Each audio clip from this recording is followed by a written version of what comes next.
And good morning mga ka-sisters. Andito ako ngayon sa kulungan ng manok. Mag-aalis muna ako ng kulungan ng manok. Ito yung dating inalagaan ko ng 45 days. Ayan, bali yung ginawa kong pag-alaga sa 45 days ay hindi nabawi ang puhunan. Kasi ang iba namatay, ang iba ay sinain na lang namin kasi dumating yung time na i-dispose siya ay sobrang mura naman. So mas kinailangan pa namin kainin kaysa i-dispose ng sobrang mura. Lugi pa rin. So ngayon ay wala na siyang 45 days. Bale mailaga ako na manok na paitlogin. Gagawin ko dito, ililinisan ko siya kasi dito sila itlog pataas. Andun sila sa ilalim. Bago yung mga chicken manure ay lalagay natin sa halaman para may purpose siya. Makabenepisyo yung mga vitamins na galing sa manok dun sa halaman natin. Gawa muna ako ng akyatan nila.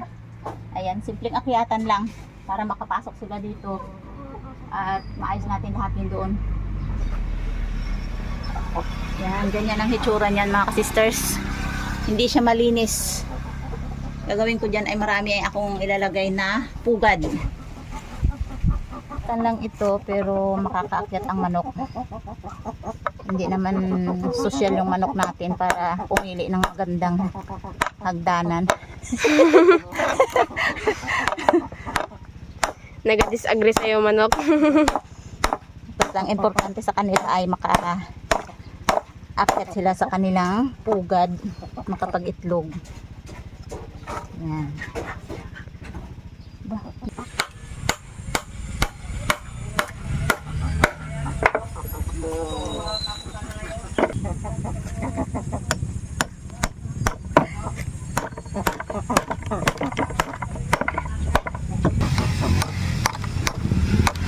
Nagagalit na kasi yung manok guys dahil matagal na nilang hinihintay na magkaroon sila ng pugad pero hindi ko nagagawa. Sobrang busy. So, grabe ang busog Tayo. Ganyan lang yan siya. Ikaw nga, testing mo muna. Aba, matibay yan. Kala mo hindi matibay yan isukat, kumari ito ay measure, sukat natin yung pag-update niya. Tumayin. Aba.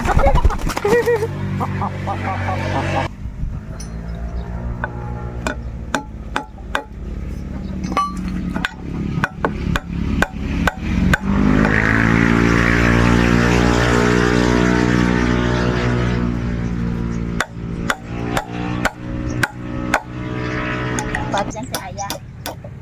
Baka magtaklo baga ang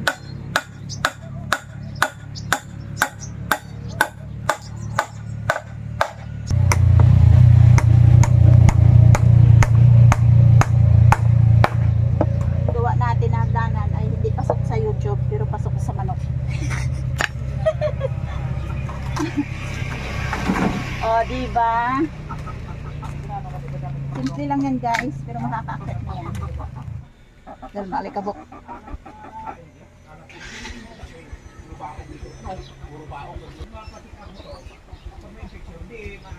Para na akong ninja mga ka-sisters.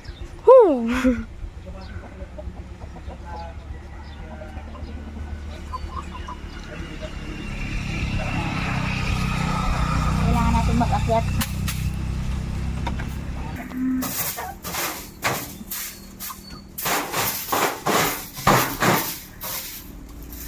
Kailangan din ng manok yung bahay nila na malinis.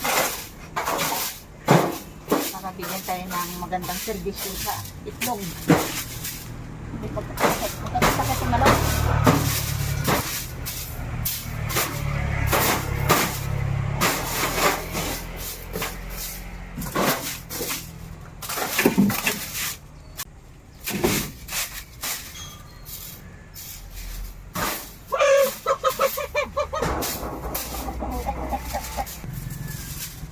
Nag-itlogan na kasi ang mga manok namin.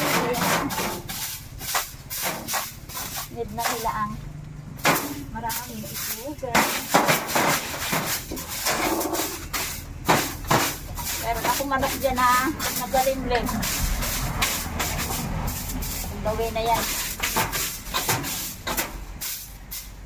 Dito sa probinsya mga ka-sisters ay ganito na talaga yung common na ginagawa ng mga probinsya. Nag-aalaga ng manok, baboy, baka.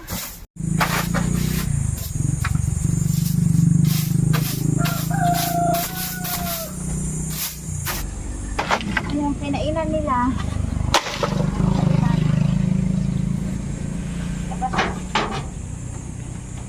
Ito ay puro karton sa mga sisters. Ito yung magandang gamitin doon sa halaman. Magiging rice bed. Gagawa tayo ng rice bed. Sa pin ay karton.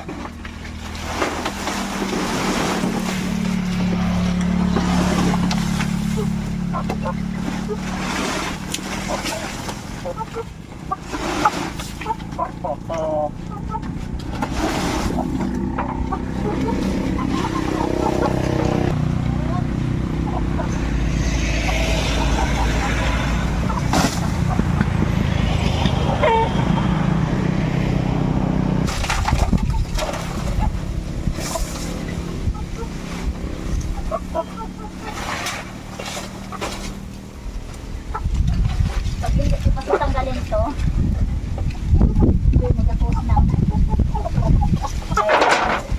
panok natin. Magkakaroon sila sa ito.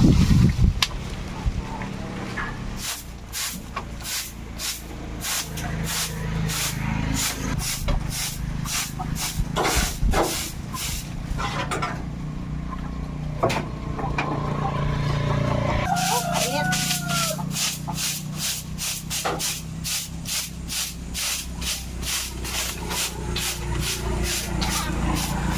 Pakan mo yung ganyan.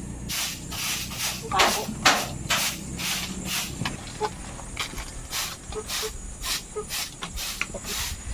Lagyan ko pa ng ipa na bago dyan sa ilalim. May bagong ipa maganda. Para yung amoy na ikot nila ay hindi natin amoy. Marunong din kaya ang manok pag malinis ang bahay nila. Pag kutak-kutak, salamat! Pinaglinis! Ito na ang itlog! Malinis din! Parang sa story lang ng libro ba?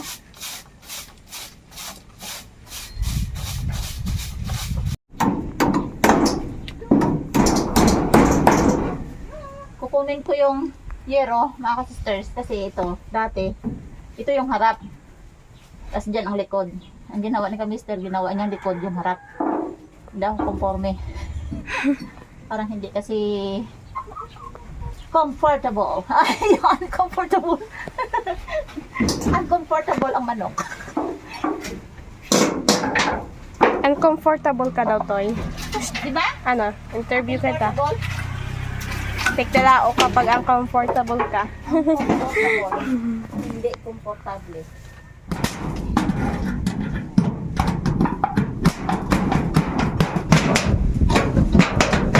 Parang walang lakas ako ah.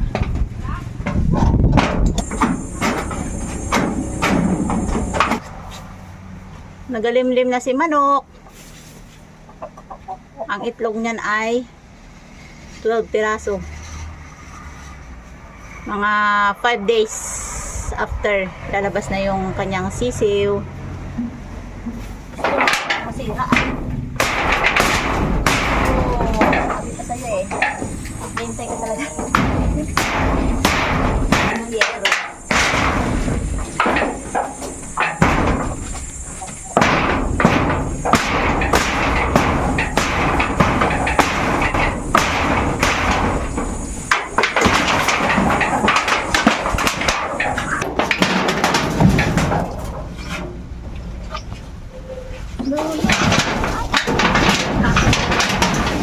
Hayaan mo na guys na maging pangit tayo.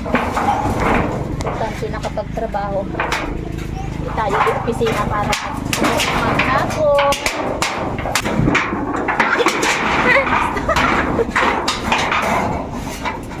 Uncomfortable feelings. Oh, ano? Bakit may feelings? Bakit ba?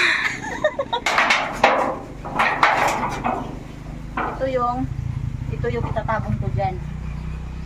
Para hindi siya maulan.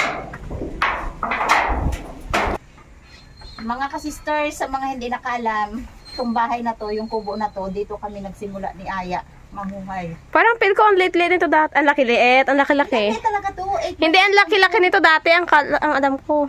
Ano, 8 by 8 lang yan. Tapos dinagdagan natin ng kusina. Hanggang sa doon. Ang liit na lang ngayon, no? So, dahil sa inyo, naiyak talaga ako guys. Ah!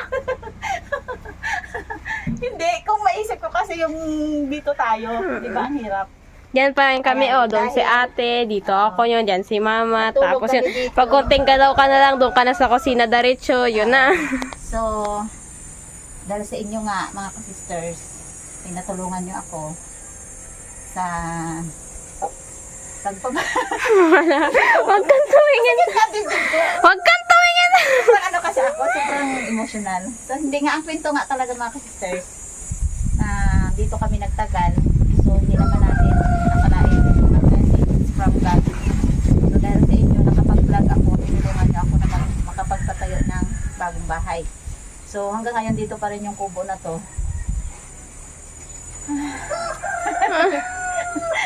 Matibay ito mga ka-sisters. How many years na to? Kaya ginawa ko na siyang kulungan ng manok. Makatibay pa rin kasi yung kahoy na to ay antique na to eh. Yung tibay na tibay. Yung tawag sa amin anapla. Kaya hanggang ngayon siya oh. Yan. Pati yung bubong. Siguro nasira yung bubong. Pinalitan ko lang pero ganun pa rin. So, ang bahay na to ay ano tawag yan?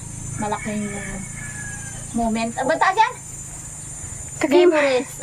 Yun. Sa kubo na to ay maraming memories ako. Naalala dito. Dito ako natutong magsikap. Dito ako natutong magsipag. Hanggang sa lumaki si Aya. Yun, si Aya ating videographer. Wait lang, nagsagi. Kanina ko.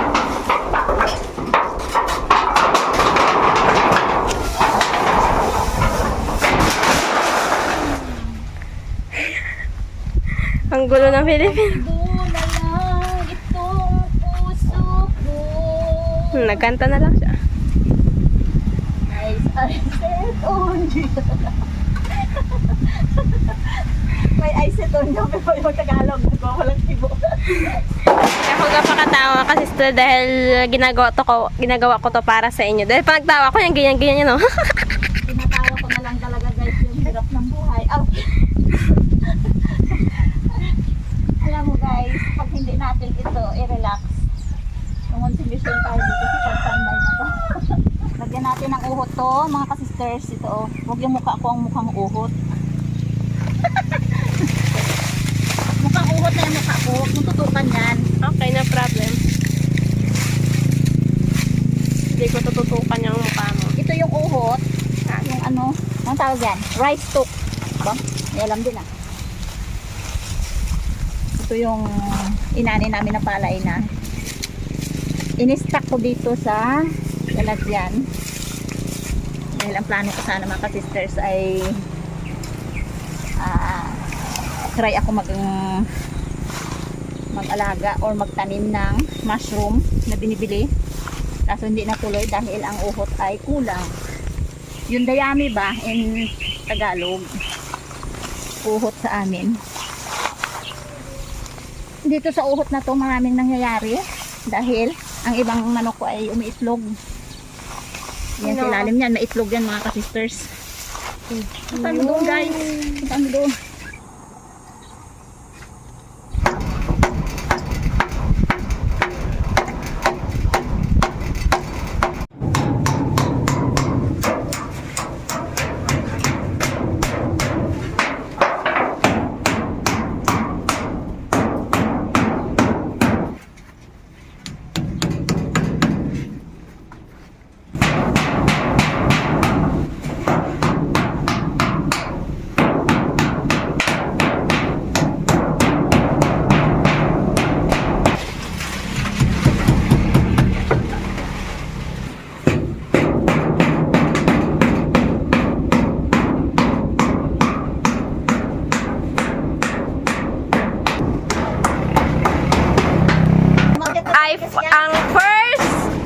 visitor natin. Welcome to your house.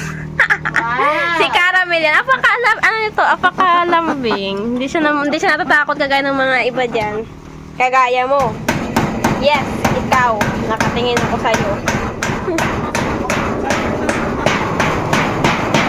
Ito yung manok namin na under observation.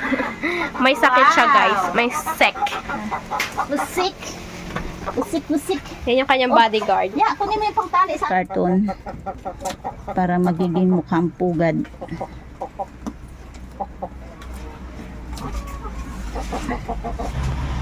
Ginatesting niya, guys. Ging caramel ko din parang caramel. Pero parang magkamukha lang silang lahat. Nakita ni Caramel na nakagawa na tayo ng bahay-bahay niya. Parang may balak na mangitlog. Oh, Caramel, this is your pugaran. So, kailangan mo i-enjoy ang pag-itlog mo dito dahil pinaghirapan ko to, ha? Ba? Nangonsensya. Lagyan natin ng ilaw sa loob, Charis. You need uhot or ang tawag ito? I-explain namin. Don't worry, Caramel. Okay, dito natin ilagay yan mga kasisters. Doon, sa pinakadulo. Sige, dyan na. Hindi, ka. Doon na nga, ikaw talaga, hindi ka naniniwala sa Ang akin. dami kasi natin bugaran na ilagay yan.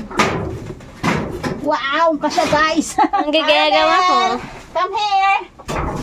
It's time for it to be vlog and save for the last dance. Oh.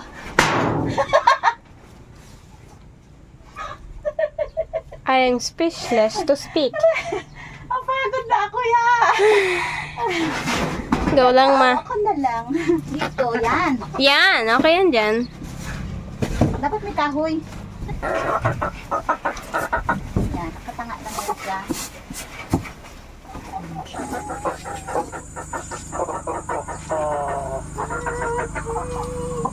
Oh, lapit na mayari yung pugaran mo. Hintay ka lang. Oo, hintay ka. Diyan ka na. Doon ka na. Pasok ka sa loob.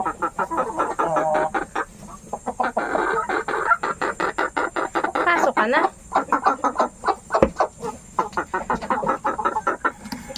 Yan, very good. Pasok.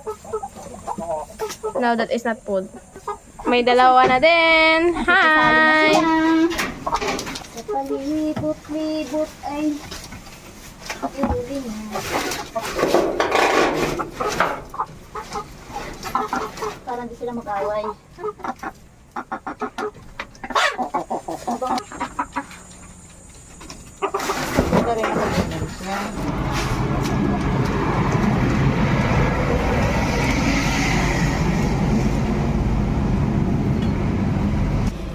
May nakatakas na isa, Yan,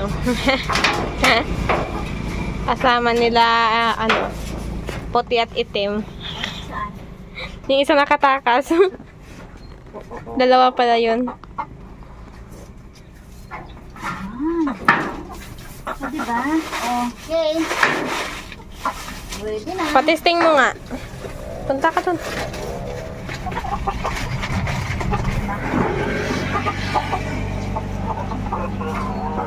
O, dandi. Ay! Alam nila pagkain ko.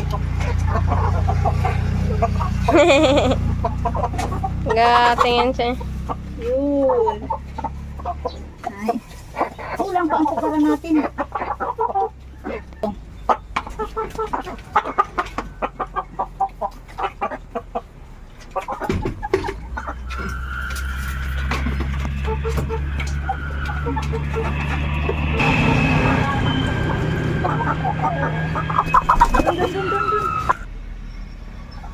Yan, ganyan ang hitsura niyan mga sisters.